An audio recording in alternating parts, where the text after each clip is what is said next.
30 अप्रैल 2026 की वह शाम जबलपुर के बरगी डैम पर बिल्कुल सामान्य और खूबसूरत तरीके से शुरू हुई थी, जैसे हर दिन वहां होती है। सूरज धीरे धीरे ढल रहा था।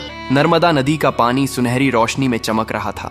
हवा हल्की थी और माहौल में एक अजीब सी शांति और खुशी थी। लोग अपने परिवारों के साथ घूम रहे थे। बच्चे हंसते हुए इधर उधर दौड़ रहे थे। कुछ लोग मोबाइल से फोटो और वीडियो बना रहे थे और कई लोग उस दिन की सबसे खास चीज का इंतजार कर रहे थे, क्रूज राइड।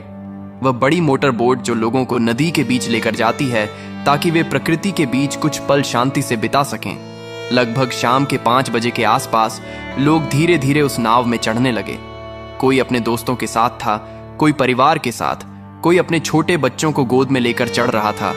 एक माँ अपने लगभग 3 साल के बच्चे को सीने से लगाए हुए थी। बच्चा खुश था और पानी की तरफ देखकर ताली बजा रहा था। कुछ कॉलेज के लड़के मजाक कर रहे थे। एक नवविवाहित जोड़ा हाथ पकड़े बैठा था। Every moment with you is I love you. कुछ बुजुर्ग शांत बैठे थे। Yes, much better. Thank you. कुल मिलाकर करीब 30 से 31 लोग उस नाव में सवार हुए। नाव के कर्मचारियों ने जल्दी जल्दी लोगों को बैठाया। कुछ लोगों ने सुरक्षा को लेकर सवाल किया कि लाइफ जैकेट कहाँ है। कुछ को जैकेट दी गई, लेकिन कई लोगों को नहीं मिली और कर्मचारियों ने यह कहकर बात को टाल दिया और रोज की तरह ही यह यात्रा भी सामान्य होगी।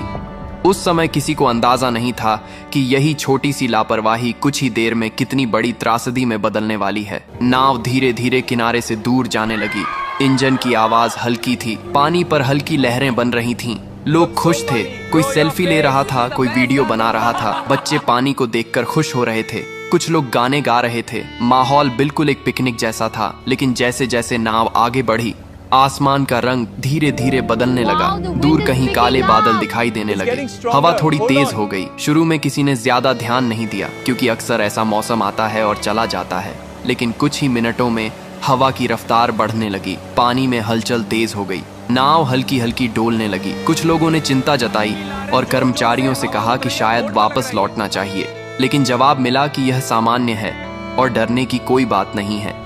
यह वही पल था जहां अगर फैसला बदल जाता तो शायद कहानी भी बदल जाती। लेकिन नाव आगे बढ़ती रही। अब हवा और तेज हो चुकी थी। लहरें ऊंची उठने लगी थी। नाव अब पहले से ज्यादा हिल रही थी। लोगों के चेहरों पर मुस्कान की जगह डर आने लगा था। बच्चों ने रोना शुरू कर दिया था। महिलाएं भगवान का नाम लेने लगी थीं। कुछ लोग खड़े होकर संतुलन बनाने की कोशिश कर रहे थे। तभी अचानक एक तेज झोंका आया और नाव एक तरफ जोर से झुकी। लोग चीख उठे। कुछ लोग गिर पड़े। पानी नाव के अंदर आने लगा। माहौल अब पूरी तरह डर में बदल चुका था। लोग चिल्ला रहे थे, वापस चलो, यहाँ से वापस चलो। सब डरे हुए। लेकिन अब बहुत देर हो चुकी थी। अचानक एक और बड़ी लहर आई और नाव का संतुलन पूरी तरह बिगड़ गया। कुछ ही सेकंड में वह पल आया जिसे कोई कभी भूल नहीं पाएगा। नाव पलट गई और सब कुछ पानी में चला गया। एक पल पहले जो लोग हंस रहे थे, अगले ही पल वे खुद को गहरे पानी में पाते हैं। चारों तरफ चीखें, पानी और अफरा तफरी थी। कोई किसी को पकड़ने की कोशिश कर रहा था, कोई तैरने की कोशिश कर रहा था। कई लोगों को तैरना नहीं आता था। कुछ लोग लाइफ जैकेट के सहारे ऊपर रहने की कोशिश कर रहे थे। वह माँ जिसने अपने बच्चे को सीने से लगाया हुआ था, पानी में गिरते ही उसने अपने बच्चे को और कसकर पकड़ लिया। वह खुद तैर नहीं पा रही थी, लेकिन उसने अपने बच्चे को छोड़ा नहीं। कुछ लोग एक दूसरे को पकड़कर बचने की कोशिश कर रहे थे, लेकिन डर और घबराहट इतनी थी कि कोई सही दिशा में सोच नहीं पा रहा था।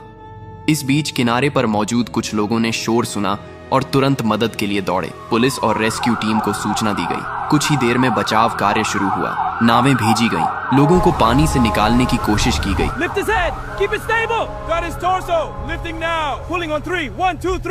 जो लोग सतह पर थे उन्हें जल्दी बाहर निकाला गया, लेकिन जो नीचे जा चुके थे उन्हें ढूंढना मुश्किल था। कई लोगों को बेहोशी की हालत में निकाला गया।